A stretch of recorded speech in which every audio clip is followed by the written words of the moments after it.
Deixa eu aparecer aqui o recording aparecendo. Então, boas-vindas a todos vocês. Hoje é um sábado à noite. Nós estamos no dia 13 de março e nós estamos compartilhando a palavra de Deus, compartilhando a comunhão no Ministério de Jovens da nossa igreja, Comunidade Atos. Claro, o nosso foco central é a palavra de Deus, a Bíblia Sagrada.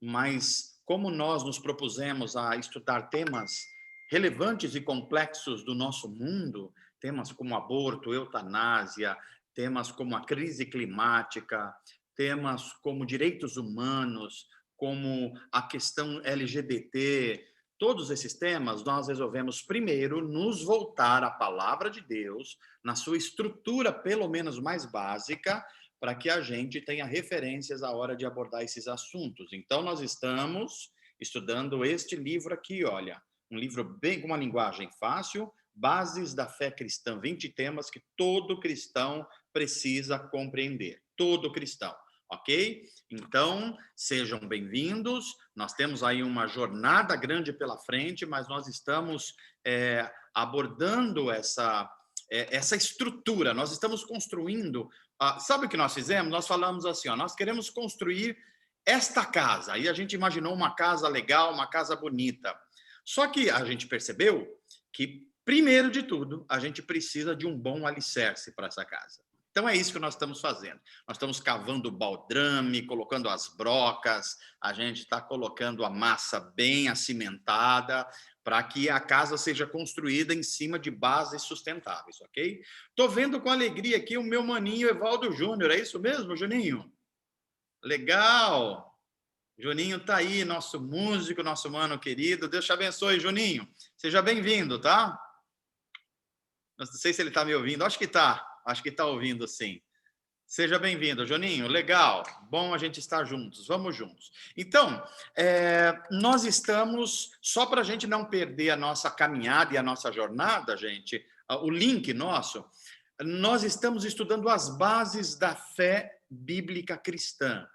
E o que significa isso? Significa que não adianta primeiro a gente falar em Deus, em Jesus Cristo, em Espírito Santo, sem a gente compreender a primeira doutrina importante da Bíblia, que é a doutrina da revelação.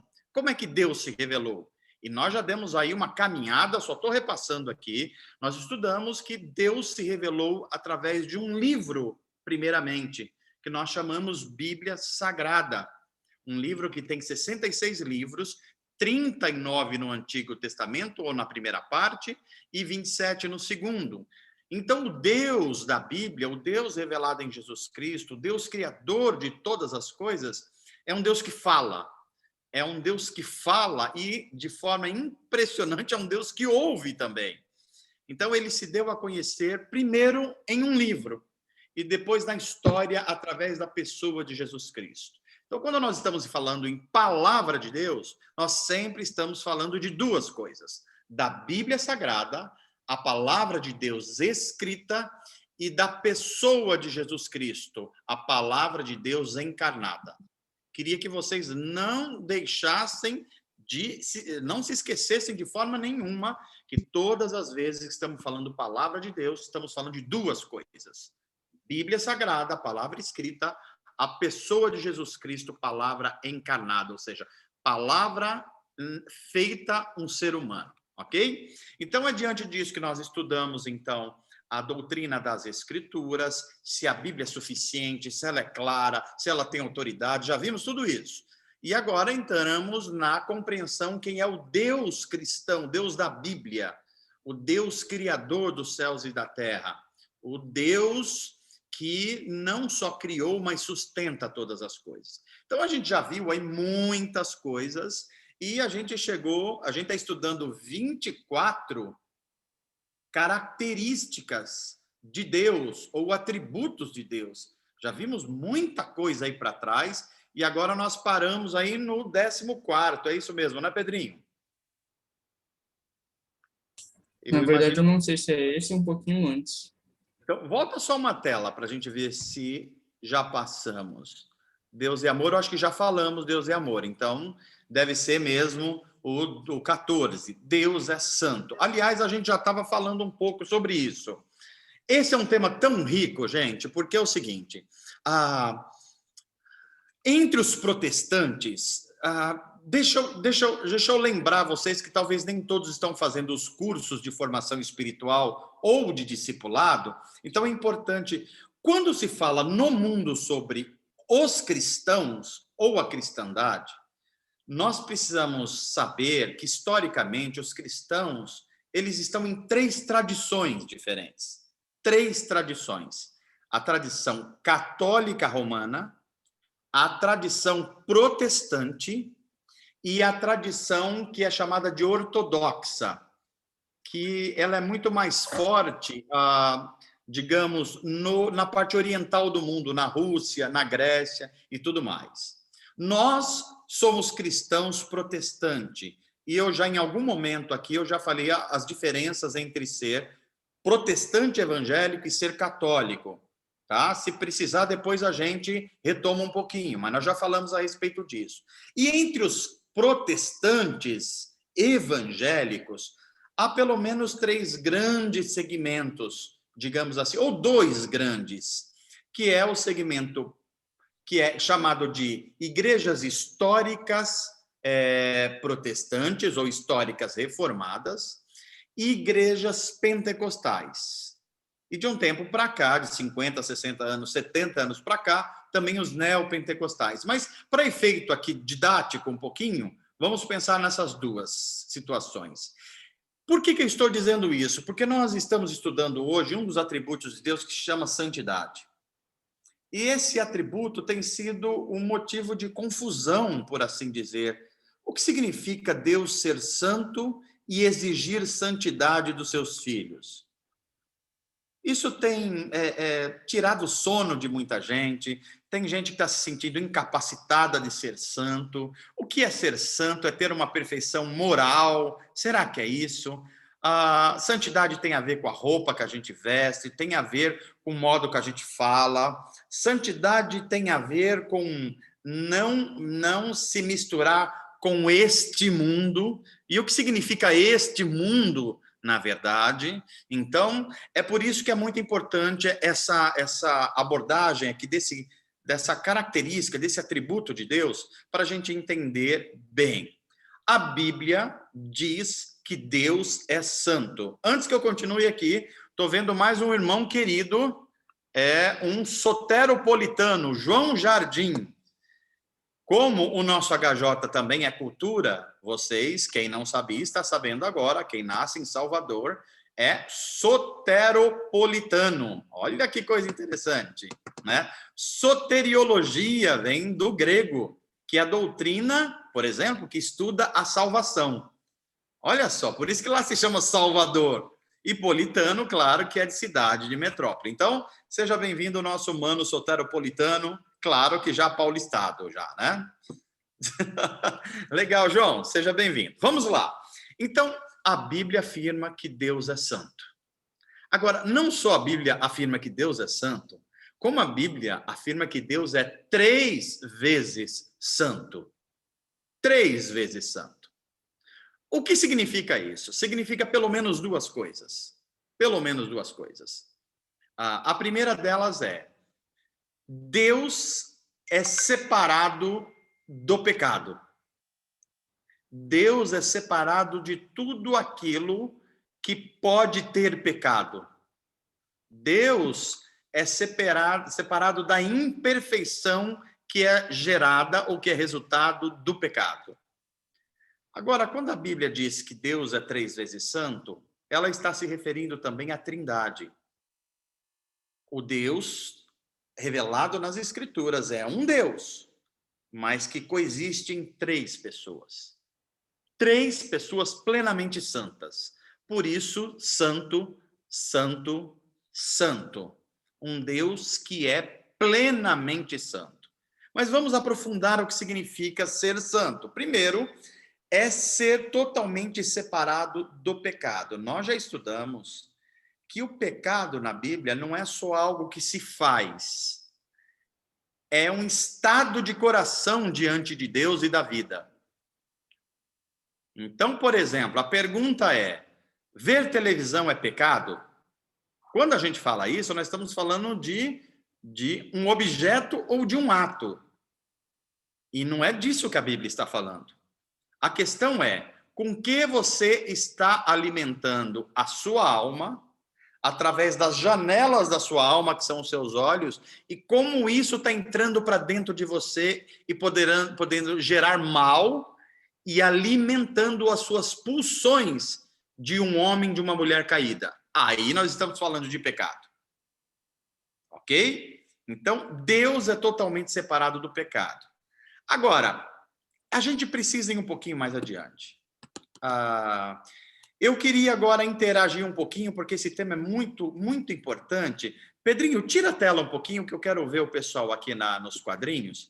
Eu queria que qualquer um de vocês me desse uma definição de pecado ou de algo que vocês acham que é pecado, ou algo semelhante a isso. Pecado é o que nos afasta de Deus? Pecado é o que nos afasta de Deus. É isso aí, Bruna? Não tenha dúvida que é isso aí. Vamos ir mais adiante. E o que é que nos afasta de Deus? Que a gente chama de pecado. Fazer o contrário do que ele quer que a gente faça. Fazer o contrário do que ele, Pedro, Quer que a gente faça. quer que a gente faça.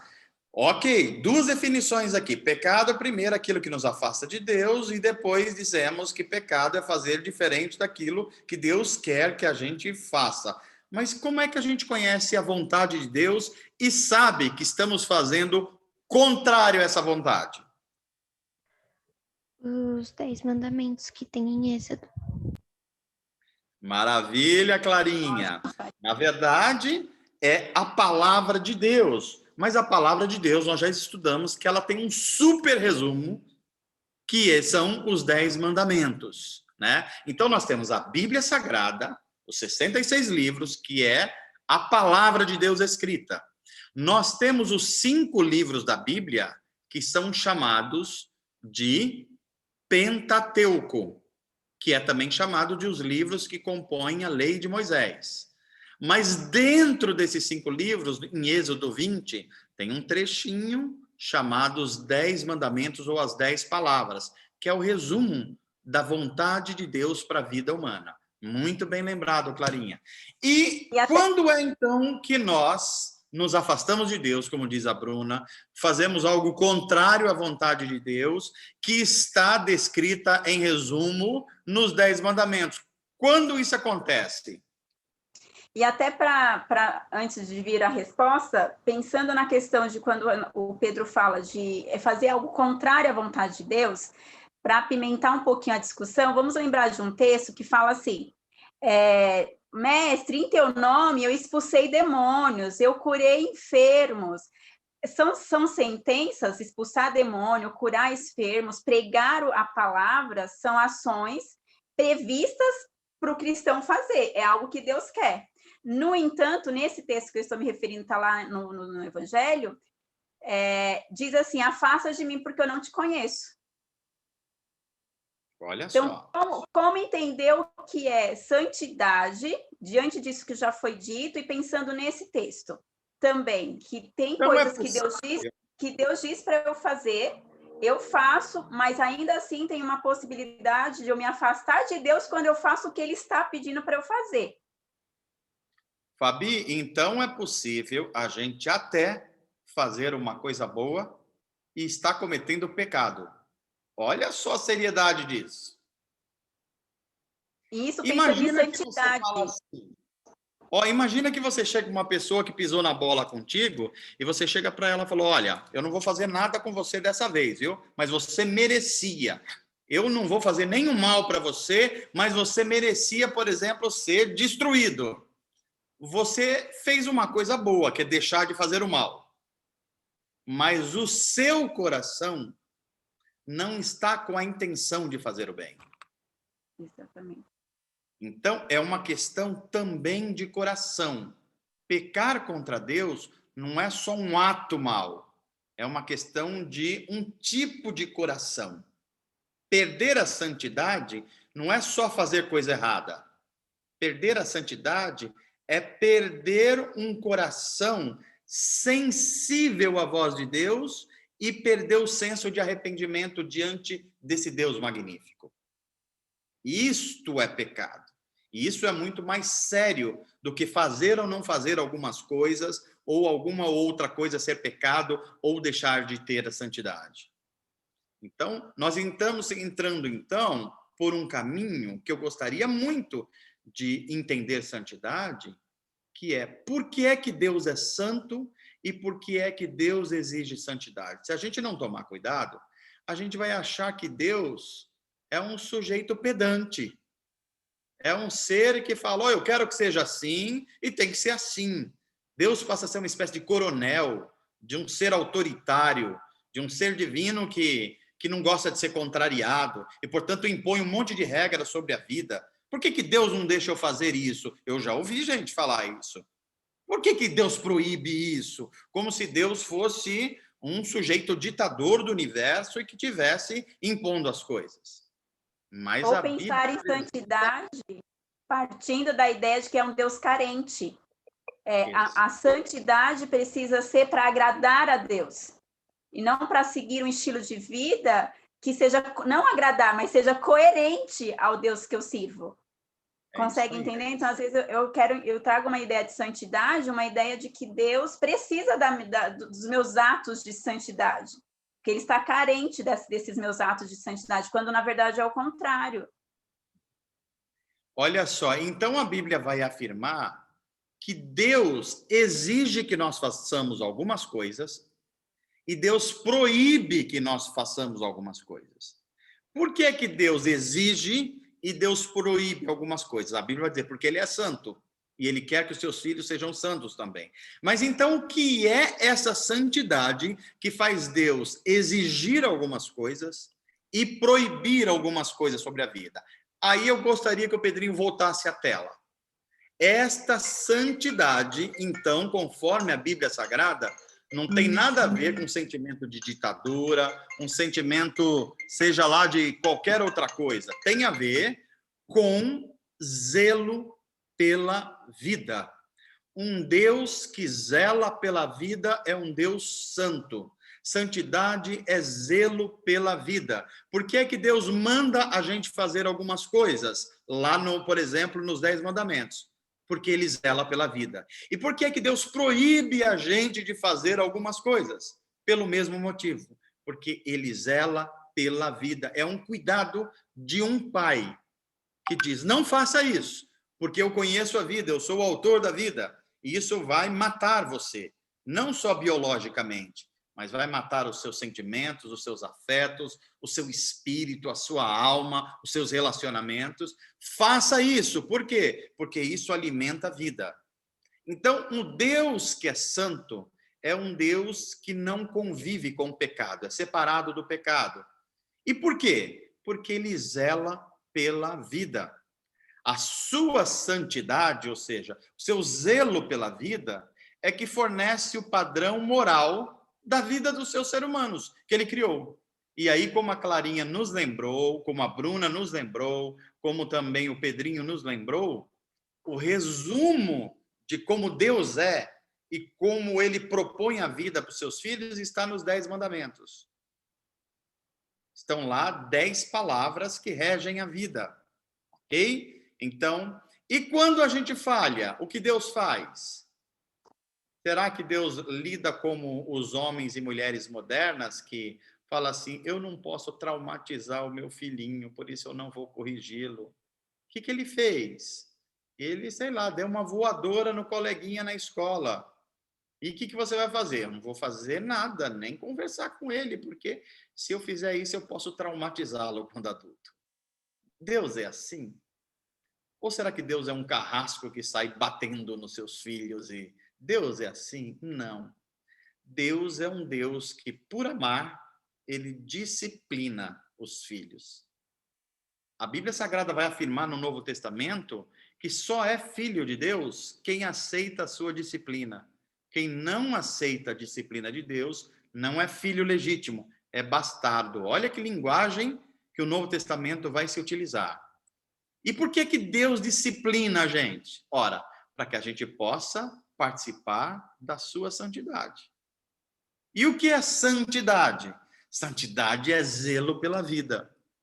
E como é que a gente percebe a santidade no mundo? Aí sim, a gente vai falar em pureza moral. Mas jamais moralismo. Moralismo é você seguir ou estabelecer uma série de regras e achar que você é moralmente superior a outras pessoas porque segue essa regra. Por exemplo, tem gente que fala assim, olha, Manu, eu tenho um colega, uma pessoa que eu conheço, que é quase um cristão. Quase um cristão. Só falta, assim, um tiquinho. Mas por que você está dizendo isso? Olha, não bebe, não fuma, não, sei lá, não faz um monte de coisa. Ah, tá. E é isso aí que você está identificando como alguém salvo e como alguém que está na nova vida, na vida do reino de Deus? É alguém que não faz as coisas? Veja, isso é moralismo. Agora, o que é pureza moral? Pureza moral é você agir sempre no sentido de zelar pela vida. Por que é que eu não fumo? Eu não fumo não é porque quem fuma não é crente, não é por causa disso. Eu não fumo porque eu aprendi que o meu corpo é templo do Espírito Santo e eu devo cuidar dele. E a nicotina agride os meus pulmões, podendo antecipar uma doença séria como um câncer, por exemplo. É por esse motivo. Isso é santidade. Por que eu não bebo e fico embriagado? Ora, não é porque crente não bebe. A embriaguez é pecado porque ela é uma desconfiança de Deus. Por que as pessoas ficam bêbadas? Preste atenção. Elas ficam bêbadas, primeiro, para se sentir alegres. A Bíblia vai dizer que a verdadeira alegria está no relacionamento com Deus. Então, você substitui uma bebida pelo próprio relacionamento com Deus. Isso já é falhar no primeiro mandamento. Segundo, as pessoas bebem para afogar as mágoas. O que a Bíblia manda fazer em relação quando nós estamos magoados, tristes, para baixo? Levem sobre ele as vossas ansiedades, porque ele, o seu Pai, tem cuidado de vocês. Veja que a gente está substituindo Deus. O pecado não é a bebida em si. O pecado é você substituir Deus por qualquer outra coisa da criação. Percebe o que é santidade? Eu gostaria muito que vocês entendessem santidade conforme a Bíblia ensina. E não essa ideia de santidade é não fazer coisas. Não é isso. Não é isso. Porque santidade, inclusive, significa fazer algumas coisas. Não é só uma negação da vida, né? Então, santidade agora, nós entendemos que se expressa por uma pureza moral. Pureza moral significa, o que é uma coisa moral? É aquilo que eu tenho que decidir entre certo e errado. Isso é um assunto moral. Seres humanos são seres morais por quê? Porque eles têm capacidade de discernir entre o certo e o errado. Por que o cachorro não é um ser moral? Porque o cachorro, embora ele tenha inteligência, a inteligência dele é instintiva. Ele age de acordo com seus instintos. Portanto, ele não é um ser moral. Agora, o ser humano é dotado de consciência. Ele sabe discernir o bem do mal. Portanto, ele é um ser moral. E o que é santidade? É pureza moral. Olha só como as coisas vão se encaixando. E quando a gente fala que Deus é santo, ele é puro moralmente e exige que os seus filhos sejam assim, o que nós estamos dizendo é que em Deus não há malícia. Olha só. Pureza tem a ver com a ausência de malícia. O que é malícia? Não é apenas você fazer o mal. Perceba que malícia tem no começo a palavra mal. Ok? Malícia. Malícia é você fazer o mal e disfarçar dizendo que não fez o mal. Aí entrou a malícia. Malícia é você fazer as coisas com segundas intenções. Aí é a malícia. Veja que malícia não é errar. Porque a nossa condição humana, nós somos inerentes a isso. Malícia é o que você faz com o erro ou após o erro. Em Deus nunca houve malícia e ele chama os seus filhos a não serem maliciosos. Manu, e eu acho que um destaque para esse termo malícia, pensando, né, até na escrita da palavra, que vem a palavra mal, né, dentro da palavra malícia, há também a palavra mal, que a malícia ela não está associada às questões sexuais apenas.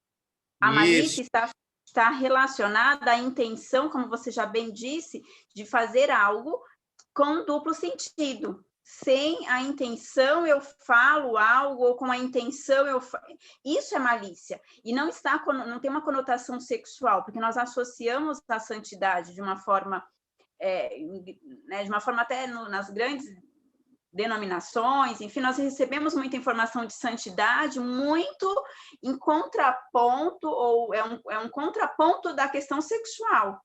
E nós estamos vendo, eu acho que é algo absolutamente novo, até para quem é cristão, a quem já é cristão há muito tempo, que a santidade não é uma oposição à sexualidade.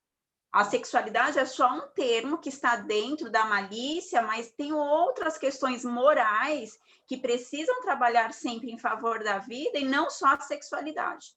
Exatamente. É muito bom lembrar, porque principalmente nos ambientes ditos pentecostais no nosso país, é muito vinculado malícia e pecado ou falta de santidade às questões sexuais.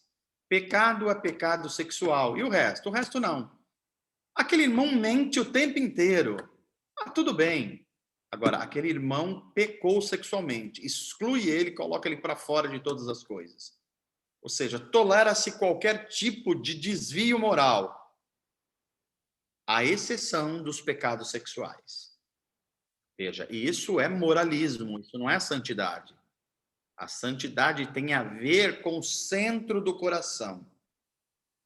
Aliás, tem um belíssimo livro sobre santidade, que é esse aqui, ó. Eu gostaria muito que quem aí gosta de livros, ponha aí na sua agenda esse livro. Muito interessante, abordagem de santidade, né? Tá bom? Depois a gente tira uma fotinho e coloca no grupo, tá ok? Então, olha aí, compreendemos. Agora vamos tentar definir aqui. A diferença entre malícia e astúcia são as mesmas coisas? São coisas diferentes? Uma coisa é uma coisa desejável e a outra não é desejável? Ambas são desejáveis? Ou ambas não são desejáveis? Quem gostaria de falar a respeito? Malícia e astúcia.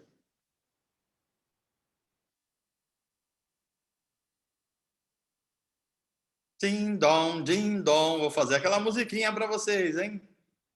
Vai ter sorteio. Vai ter sorteio? Então já vamos começar sorteando. Todo mundo que toca violino responde.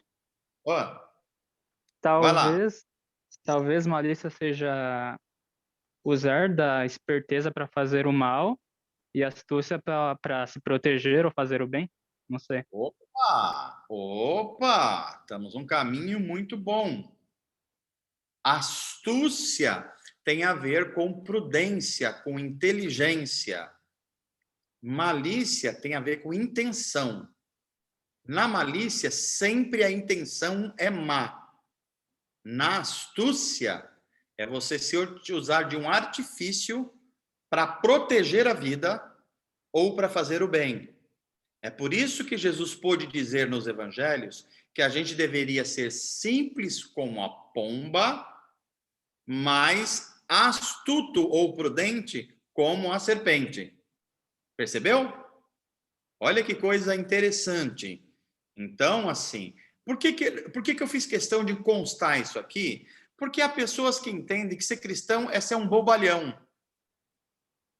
Ser cristão é você ser uma pessoa que aceita tudo, uma pessoa que, um Zé Ninguém. E não tem nada a ver com isso.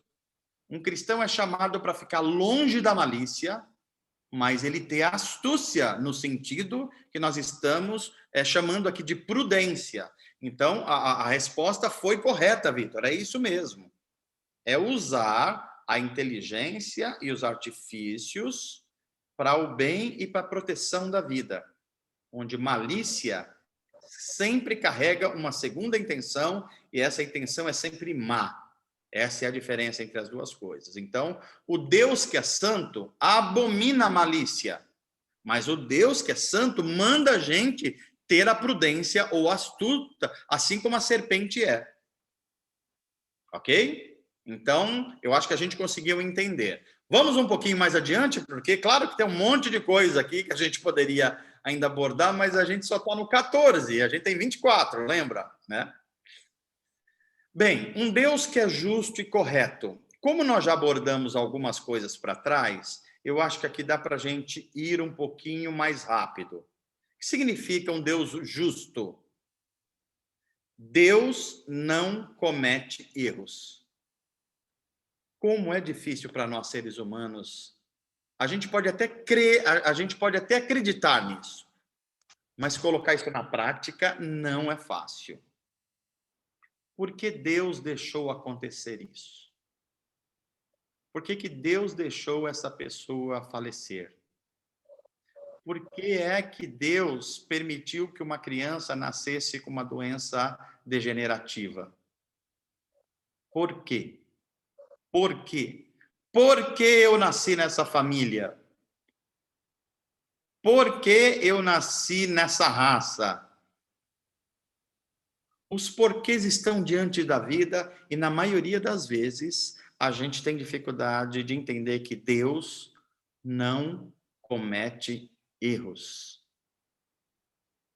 Isso não quer dizer que a gente tem que ter uma atitude absolutamente passiva e fatalista da vida. Não é isso.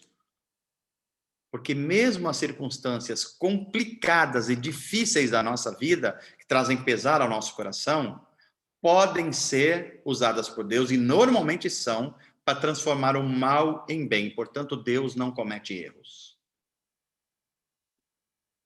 Deus é o padrão daquilo que é justo. Por que roubar é errado e não é justo? Ora, porque Deus estabeleceu isso como padrão. Por que matar é errado? Porque Deus estabeleceu isso como padrão. O padrão é Deus do que é justo e do que é correto. Talvez alguém fale, não, é errado porque está escrito na lei que é errado. Muito bem.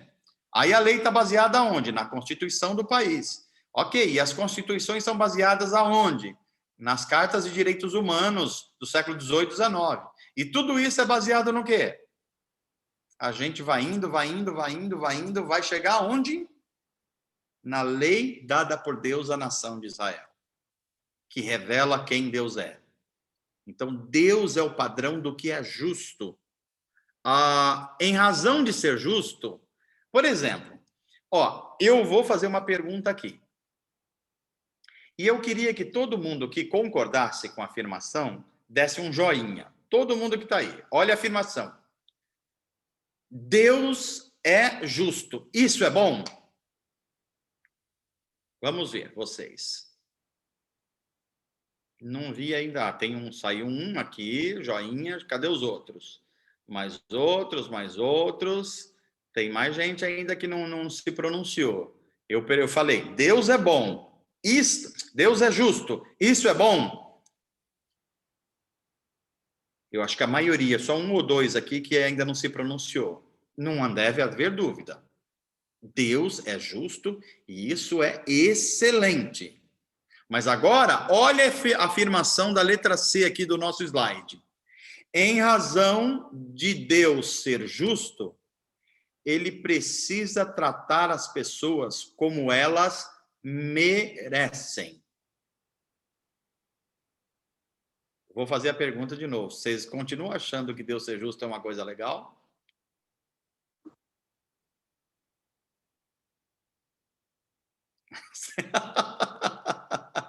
Eu não sei se vocês entenderam de fato o que eu disse aqui, mas eu vi que vocês ficaram preocupados aí, que demorou mais tempo.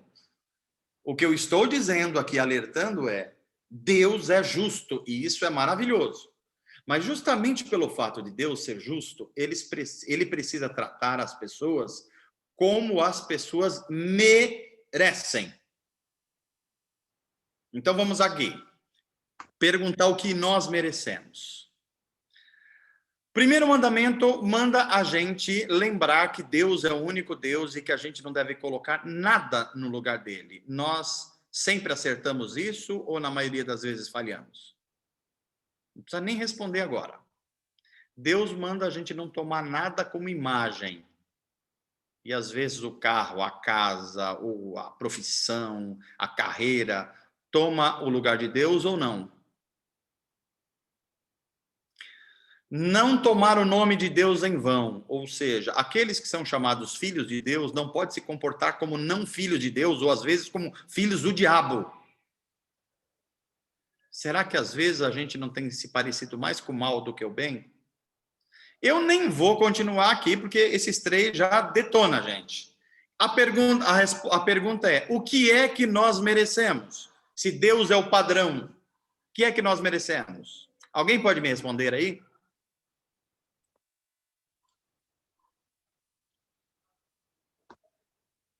O que é que nós merecemos, gente, diante dessa análise que fizemos aqui? Deixa eu ver. Não quero falar, não. Manu, fala, Vitor. Deixa eu ver aqui. O que seria falar o nome de Deus em vão? Ok. Falar o nome de Deus em vão é você se utilizar do nome de Deus e fazer coisas contrárias ao caráter de Deus. Por exemplo, você se diz cristão, mas você é racista. Você tomar o nome de Deus em vão, porque você diz que Deus é pai de todos os seres humanos, mas você não aceita a criação de Deus como seu irmão. Isso é tomar o nome de Deus em vão. Outro exemplo? Então, Diga. seria mais fazer essa confusão nas ações e não em palavras? Exatamente. A maioria das pessoas acham que é só palavras. Eu não estou dizendo que palavras não sejam, ok, Vitor? Palavras também fazem parte disso. Mas a parte mais séria disso são as ações. Porque, por exemplo, tem gente que acha que comete um pecado muito sério e imperdoável quando alguém brincando imita alguém que fala com dom de línguas estranhas. Embora isso não seja aconselhável, isso não é um pecado de tomar o nome de Deus em vão. Tomar o nome de Deus em vão é se dizer filho de Deus e agir como um filho do mal. Isso é tomar o nome de Deus em vão. Ok, Vitor? Ok, valeu, Manuel. Então, vamos lá. Se nós falhamos nos mandamentos, a gente já viu que começamos a falhar no primeiro. Deus sendo justo, o que nós merecíamos?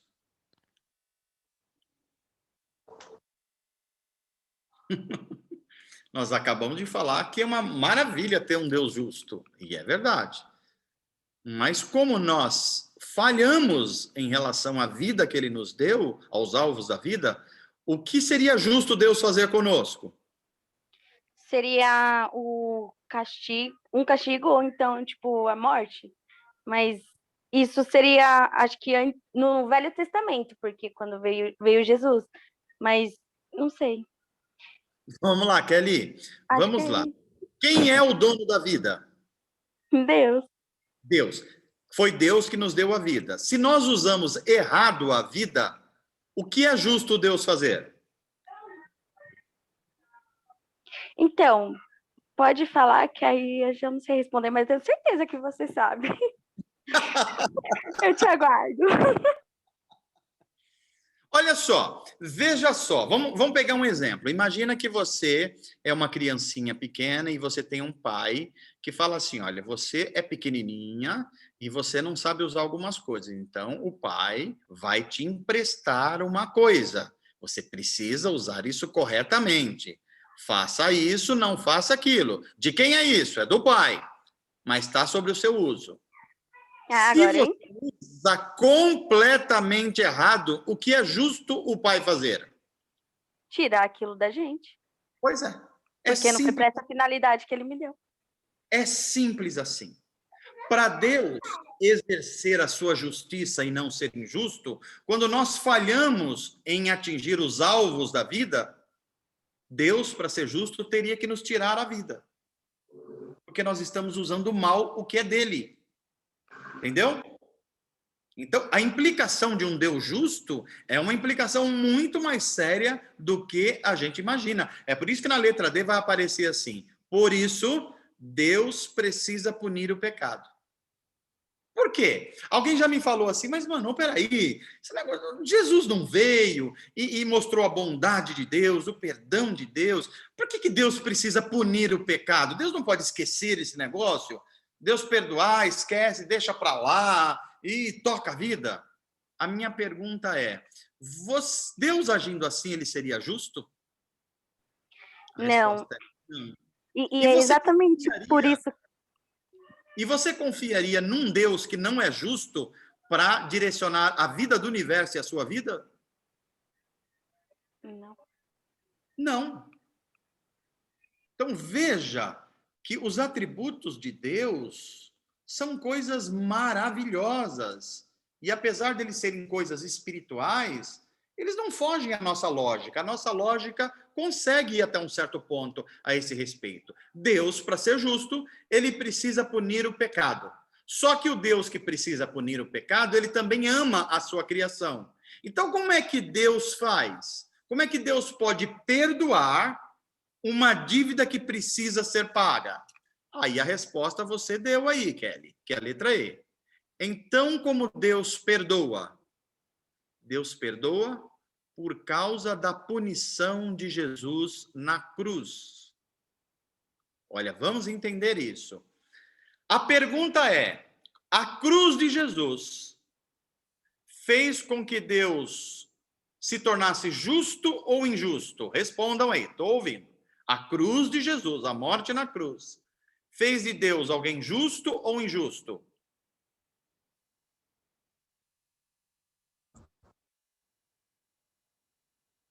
Todos aí? Estão todos aí ainda? Justo. Por que, Clarinha? O Vitor também respondeu. Por que foi justo?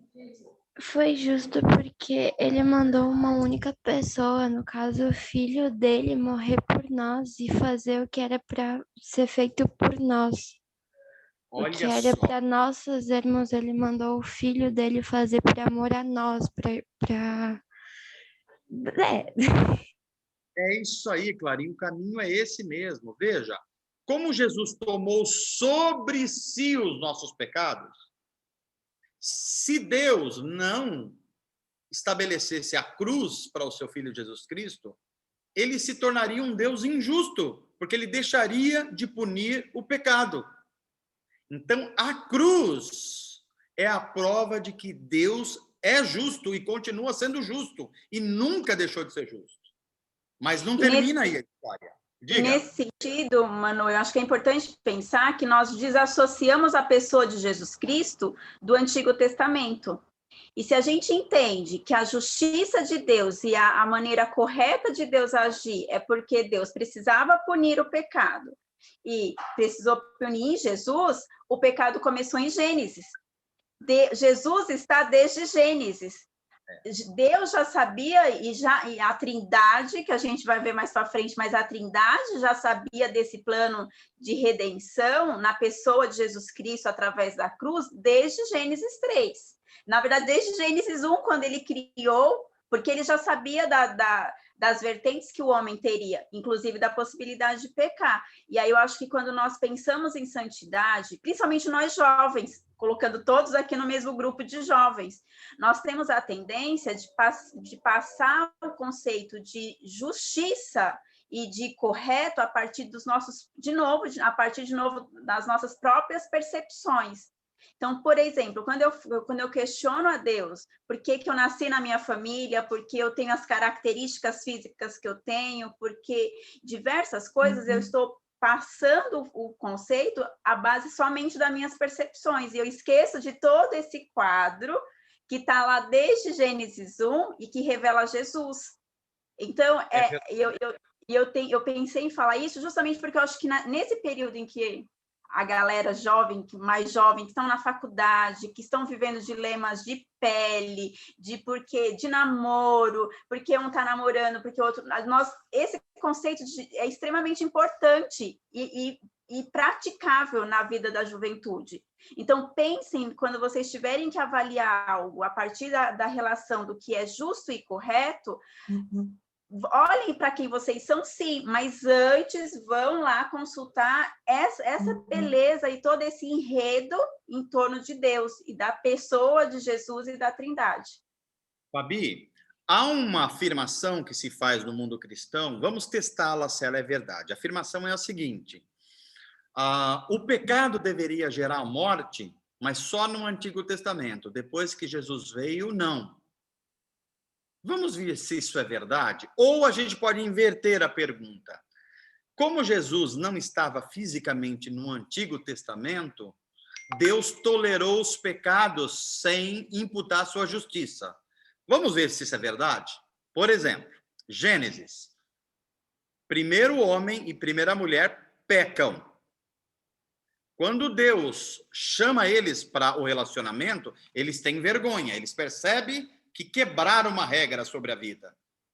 E aí Deus se aproxima. Primeiro o homem tenta fazer, eles se percebem nus. Olha como a malícia entrou no mundo. Eles se percebem, eles já estavam nus. Mas eles não se percebiam. Depois que pecaram, eles se percebem nus. Aí o que eles fazem? Eles mesmos tentam pegar um vegetal, alguma coisa e se cobrir. É a tentativa do ser humano se auto-salvar. Dá errado. Mas Deus, que é cheio de misericórdia, o que Deus faz? Prepara uma roupa para o primeiro homem e pela mulher, feita de pele de animais, não mais de plantas. Nada tinha a ver com a história. Aí, a maioria das pessoas falam, puxa, como Deus é legal, fez uma roupa mais quentinha com a pele de animais. É verdade. Mas o sentido disso é muito maior. Para que tivesse a roupa quentinha com pele de animais para o ser humano, um ser vivo precisou morrer. O pecado sempre gera morte. O resgate do pecado, que a gente chama de perdão, sempre tem como paga a morte. Todo o Antigo Testamento, o sistema sacrificial é assim. As famílias pecaram. O que tem que fazer? Uma vez por ano, levar um cabritinho para ser oferecido pelo sacerdote em oferta pelo pecado. Ué, mas não morreu ninguém? Como não morreu ninguém? Um animal perdeu a vida. Então, o pecado sempre gera morte. Pode não ser a morte da própria pessoa, mas sempre gera morte. No caso do Antigo Testamento, de um animal.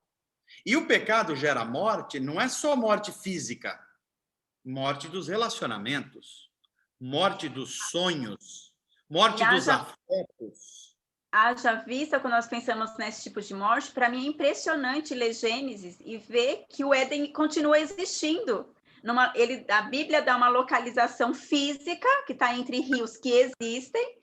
Então, é algo que a santidade, quando a gente pensa em santidade, realmente nós precisamos sair da nossa caixinha de certo e errado, do que pode e não pode, e passar pela pessoa de Deus, assim, com o coração muito aberto para você ser transformado por esse conceito de santidade. Porque existe, é algo bom, Deus não vai tirar as coisas ruins e boas e tratar tudo na mesma medida. Ele é justo. O Éden é bom e ele existe e está guardado por anjos numa localização física e espiritual ao mesmo tempo. E aí, por isso que nós precisamos pensar que é muito mais do que eu achar que é certo, eu achar que é errado.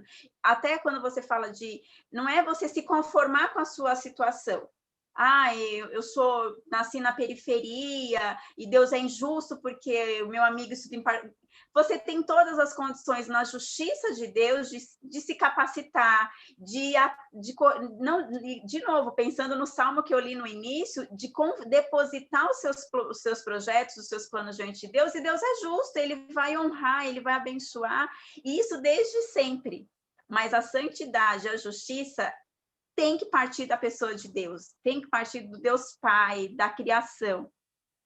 Fabi, nós afirmamos que a cruz de Cristo foi um ato de justiça de Deus. Se Deus não punisse o pecado, ele não seria justo. Mas na cruz não foi só a justiça que foi manifesta. Foi o perdão também e o amor. Porque se o pecado foi punido, agora há possibilidade de perdão. E o que Deus faz? Deus inverte. Aquele que não tinha pecado se tornou maldito e recebeu a punição. E aqueles que tinham muito pecados, foi atribuído a eles o perdão que eles não mereciam, por causa de um justo que morreu pelos pecadores. Isto é entender a vida do ponto de vista cristão. Eu não mereço perdão, mas eu preciso. E houve alguém que deu a vida por mim. É pedir muito ele pedir que eu viva a minha vida de acordo com a vontade dele? Essa é a grande questão em ser cristão ou não. É muito doido. Porque senão a gente fica falando, mas eu estou fazendo um esforço tão grande, eu sou jovem e não estou não sei o quê. A gente fica fazendo, e o padrão é a gente. Exatamente. A gente se esqueceu que o que nós merecíamos, que era a morte em todos os sentidos, foi despejada em Jesus. E o que nós não merecíamos, nós ganhamos por graça. Portanto, a vida é graça. Graça o tempo inteiro. Graça família, graça alimento, graça amigos, graça inteligência, graça universidade, graça para todo lado. Por quê? Porque Deus é justo, mas ele também é cheio de misericórdia. Amém. Muito Não é bom. lindo isso, gente? Fantástico, fantástico. É fantástico. Acho que alguém chamou aí. Alguém chamou ou não? Então vamos lá, vamos continuando que estamos só no começo. Vamos um pouquinho. Pode voltar a tela, Pedro? Então, um Deus que é santo, um Deus que é justo e correto, é um Deus que é justo e justificador, e agora um Deus que é zeloso. Eu nem vou me deter aqui, porque nós já entendemos que santidade é zelo pela vida. Se Deus é santo, ele também é zeloso. Não é errado para Deus buscar sempre a sua própria honra. Por quê, gente? Olha que pergunta boa. Porque quando a gente busca a nossa própria honra, a gente peca. Mas quando Deus busca a sua própria honra, isso não é errado e Deus não peca. Queria que vocês respondessem isso. Eu não sei se a Rosinha está assim, cheia de vontade de responder isso. Será? Só os vivos respondem. Oi, Mano, pode repetir a pergunta? A pergunta é a seguinte: quando a gente busca a nossa própria honra, a Bíblia chama isso de pecado. Mas a Bíblia afirma que não é errado para Deus buscar sempre a sua própria honra. Por quê? Para nós é errado e para Deus não é. Pergunta difícil, hein, Manu? Pede ajuda dos universitários. Quem que você chamaria como universitário aí para te ajudar? Olha, eu chamaria o Pedro. Pedrinho, ajuda aí, você que está fazendo a segunda fase da FUVEST. Eita. Eu acho que é porque ele é o único que merece toda a honra e toda a glória. E por quê? Isso é verdade o que você disse. Mas ainda tem uns porquês aí. E aí? Porque ele não só criou os céus e a terra e tudo que tem, como também nos salvou. A Vitória disse que quando nós buscamos a nossa própria honra, nós estamos colocando Deus, nós estamos nos colocando acima de Deus. Isto. E completa aí. Tá no caminho. Mais um pouco.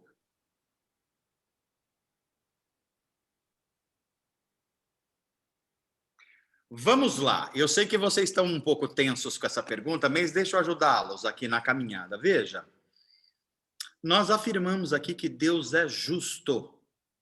Em Deus não há erro de avaliação. Em Deus não há segunda intenção. Em Deus não há malícia. Agora a pergunta, os seres humanos são assim? Há erro de avaliação nos seres humanos? Há malícia nos seres humanos? Há equívocos? Há compreensão equivocada de si mesmo e dos outros? A resposta é há. Então, quando a gente faz uma coisa buscando a própria honra, isso é pecado, por quê? Porque nós estamos tendo como padrão de perfeição nós mesmos. Isso é pecado. Agora, por que é que Deus pode fazer isso sem ser pecado? Porque Deus é perfeitamente santo, perfeitamente justo. Tudo que Deus faz é bom. Então, quando Deus busca a sua própria honra, não há chance de injustiça, não há chance de erros, não há chance de nada que os seres humanos estão sujeitos. É por isso que para Deus buscar a sua própria honra não é errado e ele deve fazer isso mesmo. Nós que não devemos fazer por causa de todos os enganos que são inerentes a um mundo caído e a seres humanos caídos como nós. Deu para compreender? Só Deus pode ser assim. 17. Oi? Compreendi. Entendeu, Rosinha? Sim. Então, se amanhã o Testemunha de Jeová chegar cantando a música Domingo de Manhã, aquela que os sertanejos gravaram, e entrar nesse papo, você vai saber responder a eles? Vou saber. Mas não precisa cantar musiquinha para eles, não, tá bom? Não. Legal, legal. Então, vamos lá. Esse Deus, que é tudo isso que nós já falamos, é um Deus que se manifesta, ou manifesta a sua ira, contra o pecado.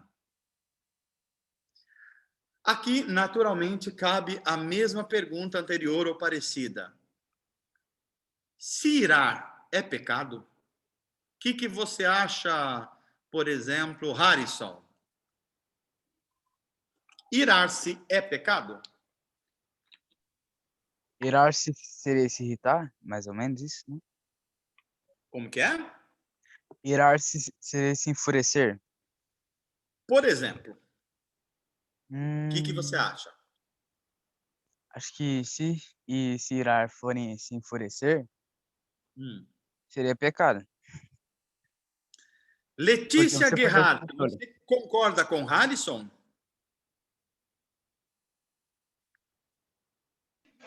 Mano, desculpa aqui, mas pode repetir porque a televisão tava meio alta e o meu fone não fica... Não dá pra ouvir direito. Nós perguntamos, ou melhor, nós estamos afirmando aqui que Deus manifesta a sua ira contra o pecado. E a pergunta na sequência foi, irar-se é pecado? O que você acha? Acredito que sim, porque... Não, eu não sei, complicou.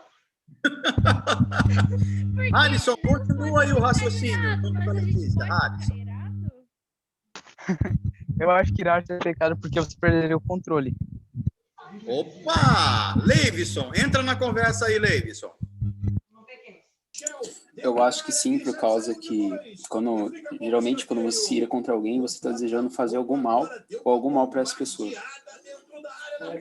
Ok, vou colocar uma questão aqui para nós. Vocês estão falando coisas que são, claro que racionais, não há dúvida nenhuma, mas pensa aqui comigo. Será que às vezes, para fazer a justiça, a gente não precisa de um sentimento que se parece com a ira? E aí, Letícia, a outra Letícia, vamos colocar mais uma Letícia na conversa. Oi.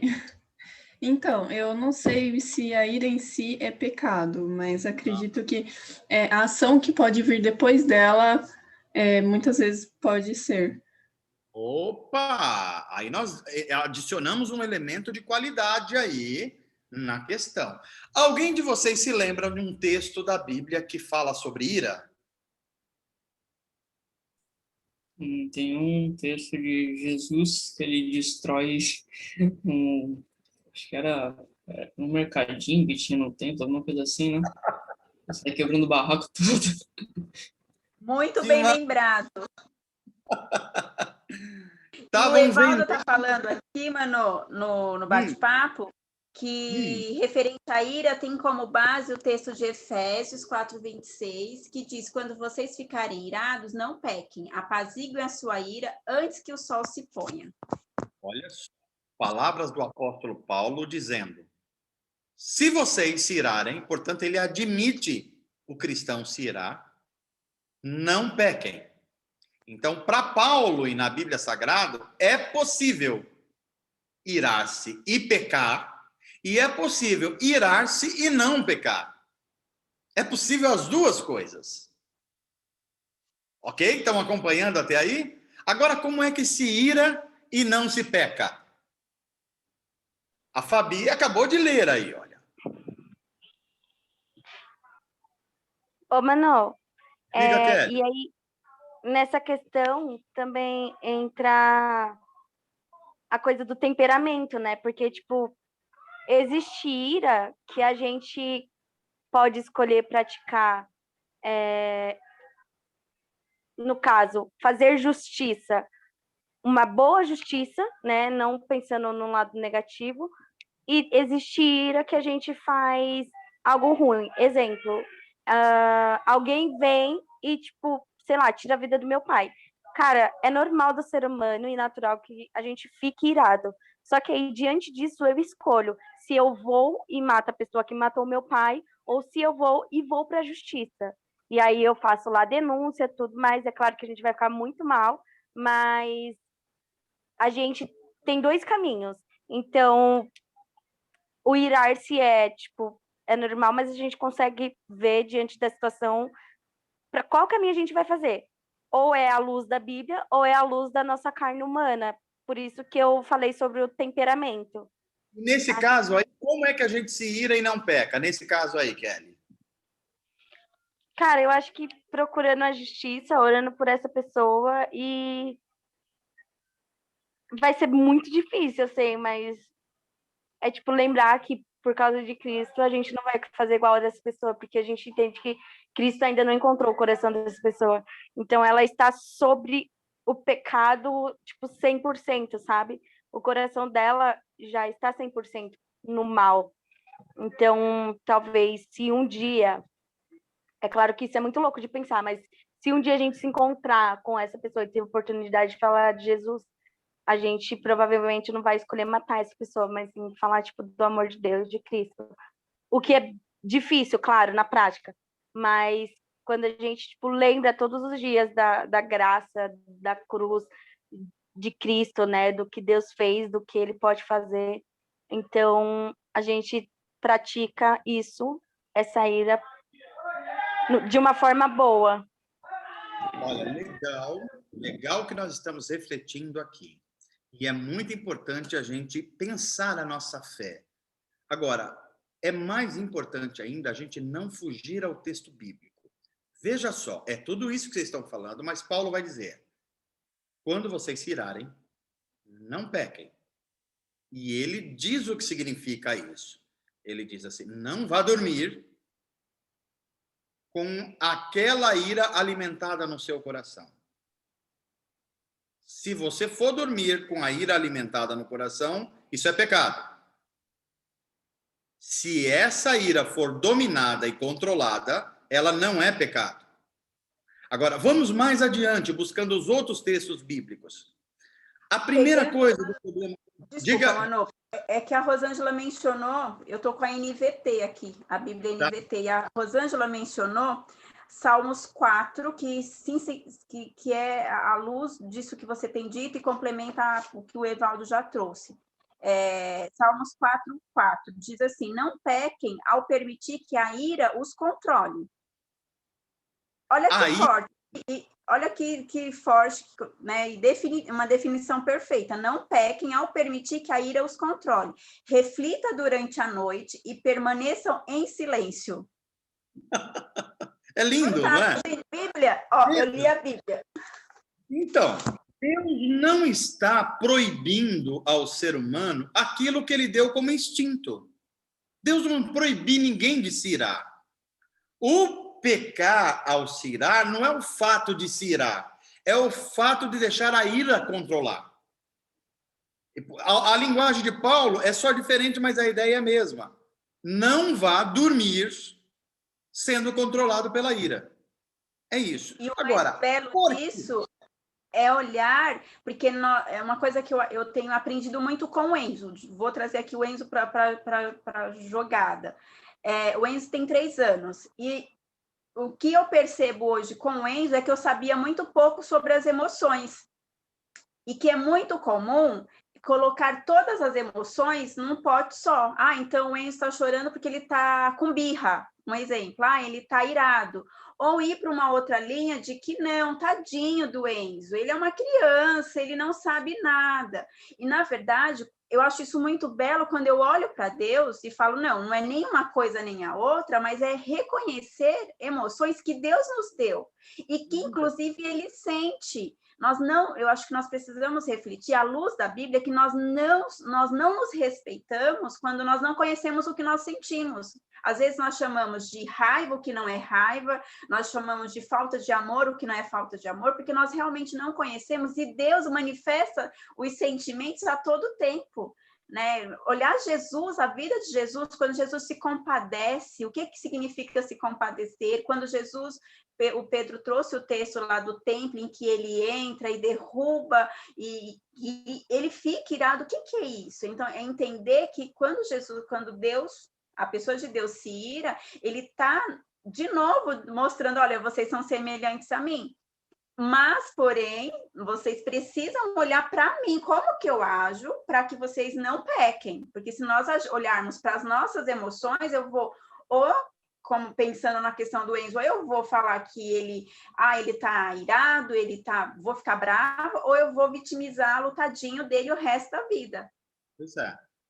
Fabi, a questão, então, que envolve a ira, ela tem a ver com pelo menos 2 pilares importantes, conforme as Escrituras. A primeira delas é cuidado com a ira e cuidado com o domínio da ira sobre você. Primeiro, porque o seu senso de juízo é falho. É a primeira coisa. O que é a ira? É uma reação propensa à violência por causa de um senso de justiça. Veja se não é isso a ira. Você se ira por quê? Você acha que alguma coisa foi injusta. É por isso que você se ira.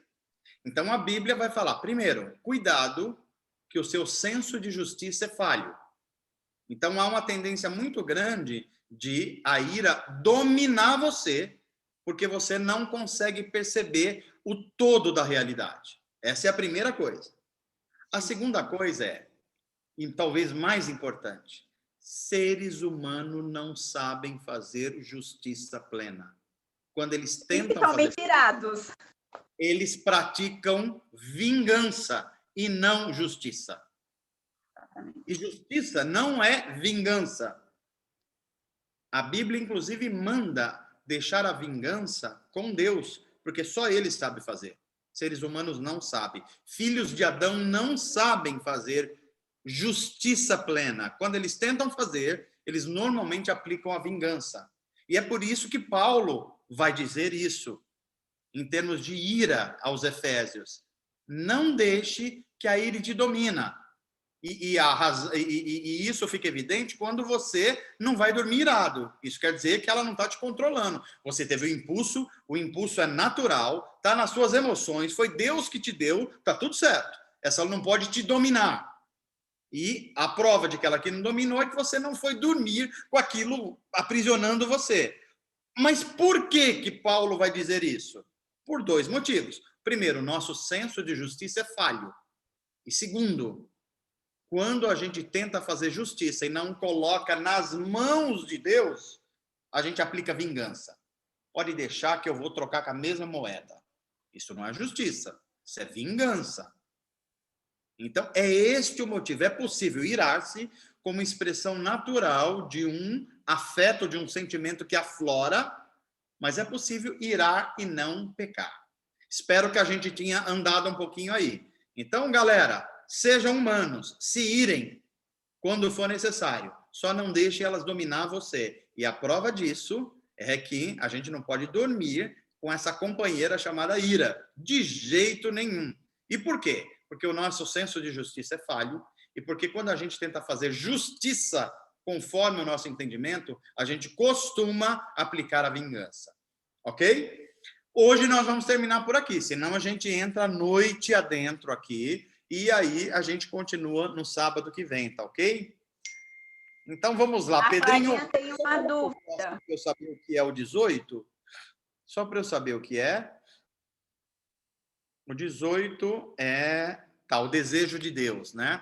Então a gente tenta, certamente no nosso próximo encontro nós vamos chegar a esses 24 temas do caráter de Deus, para a gente poder passar a trindade, e depois a gente passar a oração, e depois a gente passar a anjos e demônios. E depois que passar anjos e demônios, quem é o ser humano?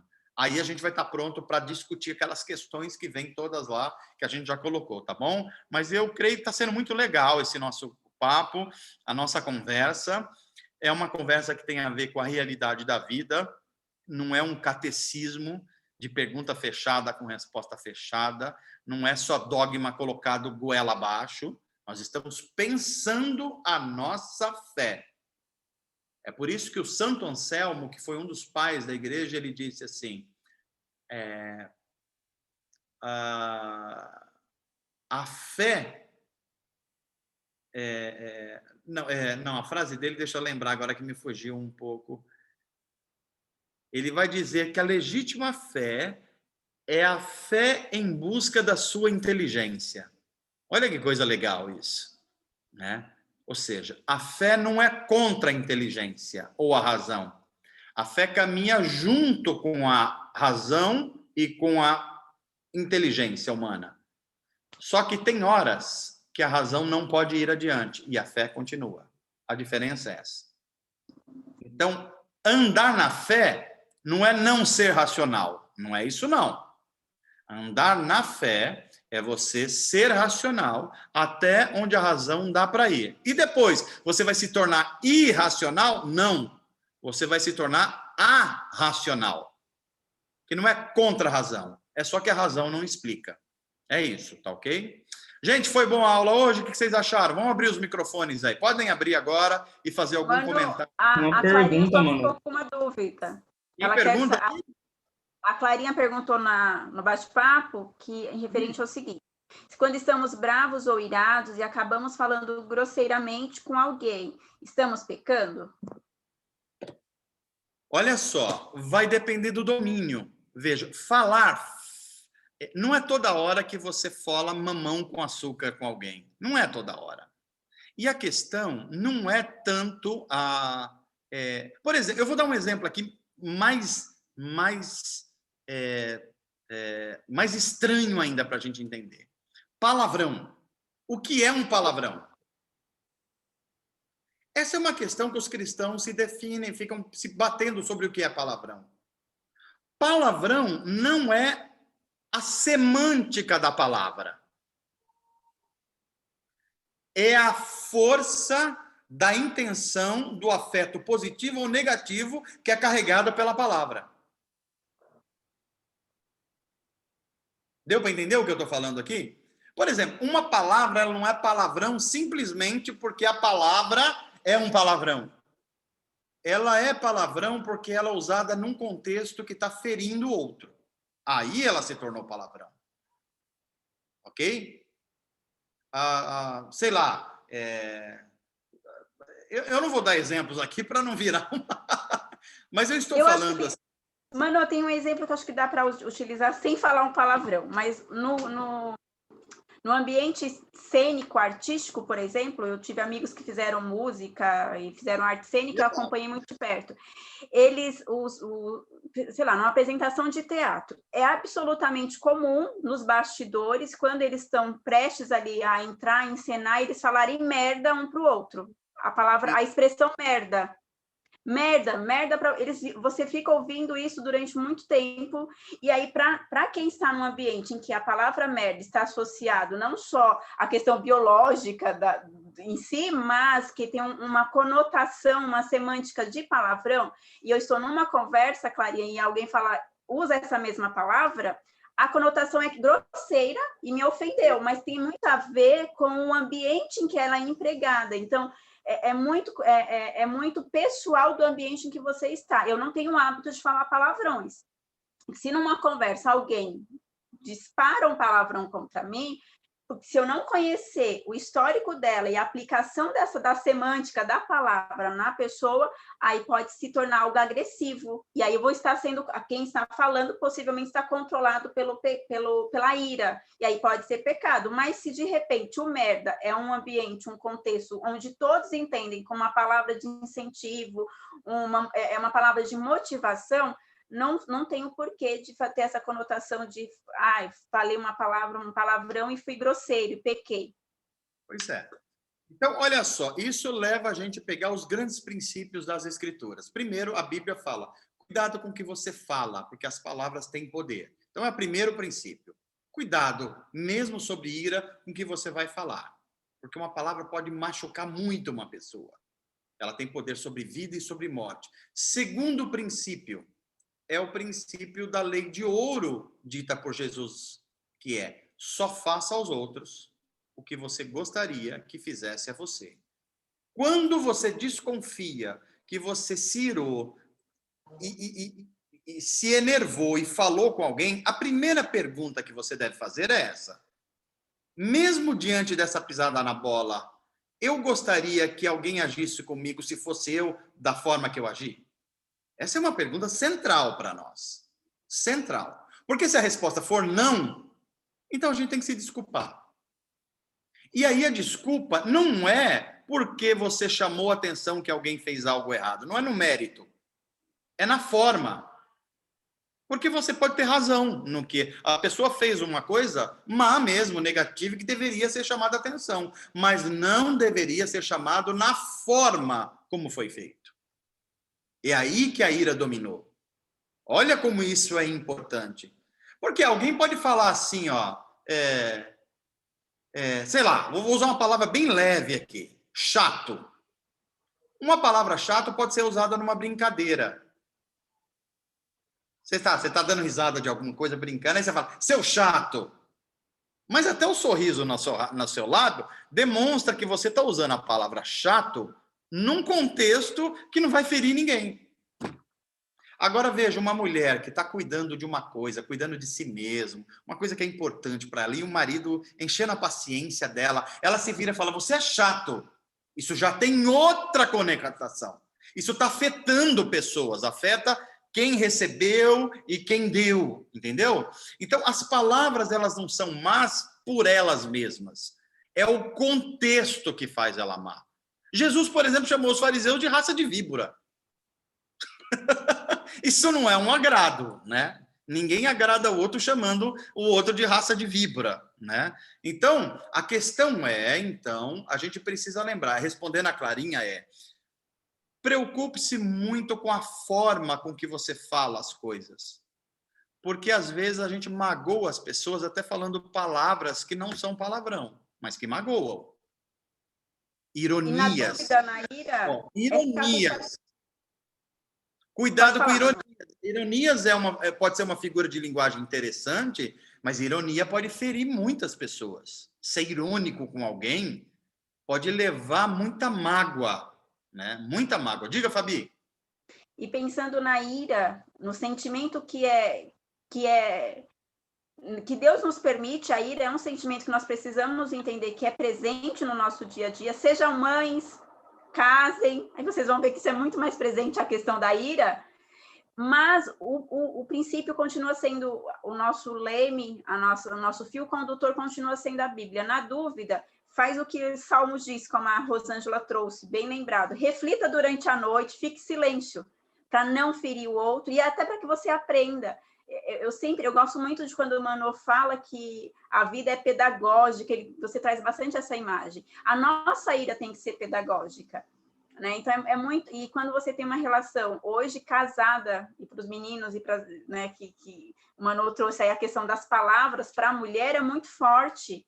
Então, hoje, mãe casada, eu vejo o Kleber, ele aprendeu a fazer algumas, até elogios diferentes, porque às vezes a forma de elogiar não me alcançava, e não fazia sentido ele elogiar se não me alcança, se o objetivo final é me agradar. Então, é refletir mesmo sobre essa questão da palavra, mas muito mais ainda quando estou irado. Então, na dúvida, na ira, silencia e busca o Senhor. Você quer ver uma coisa que é muito confundida nesse campo, o Fabi e todos? É sinceridade e grosseria. Sim. Tem gente que confunde essas coisas. Ó, eu sou sincero, eu já falo na lata. Ei, sinceridade é uma coisa, grosseria é outra. É outra completamente diferente. Completamente diferente. É totalmente ser sincero sem ser grosseiro. Completamente possível. É meio irá e não pequei. Fale a verdade, mas falem em amor. Exatamente. Isso é irá e não pecar. Né? Clarinha, deu para compreender um pouco aí? Deu, pastor. Obrigada. Muito bom, Clarinha. Tem mais perguntas aí? No bate-papo, não. Alguém tem alguma pergunta, gente?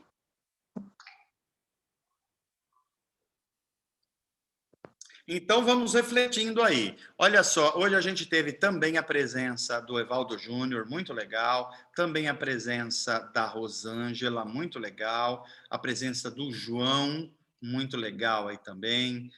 Que legal a gente poder estar junto e crescendo no conhecimento de Deus, da sua palavra, portanto, também de nós mesmos, e como a gente tomar decisões sábias sobre a vida e viver uma vida com sabedoria.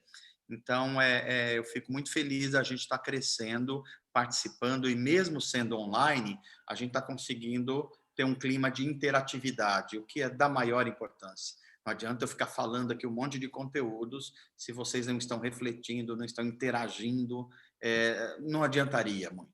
Mas que bom que a gente está nessa caminhada, eu creio que nós crescemos mais um pouquinho, nos tornamos mais zelosos pela vida, portanto, mais santos. Agora a gente já sabe que santidade é zelo pela vida, né? E se a gente precisar se irar, a gente vai se irar, porque é uma vazão de um afeto humano legítimo, mas a gente não vai deixar isso dominar a gente, porque a gente não sabe fazer justiça plena e a gente não quer fazer vingança, porque a vingança pertence a Deus. Ok, gente? Que Deus abençoe vocês. No começo do nosso encontro, nós oramos pelas pessoas que estavam enfermas, doentes. Vamos continuar orando. Amanhã nós vamos ter o culto online. Estejam juntos, é muito importante. Eu queria sugerir a você o que eu vou fazer. Quando a gente faz um culto online, há uma tendência muito grande a gente praticar um auto-engano. O que é o auto-engano? Você liga o celular, liga o micro, liga alguma coisa, mas você vai fazer a comida, você vai fazer o café, você vai fazer não sei o quê, você tá... Isso não é culto, gente. Culto é um tempo de qualidade dedicado a Deus. Quem você ama, você não trata assim. É uma dedicação a Deus, senão não é culto. Eu sabendo que a minha natureza humana funciona assim, eu tomei uma decisão.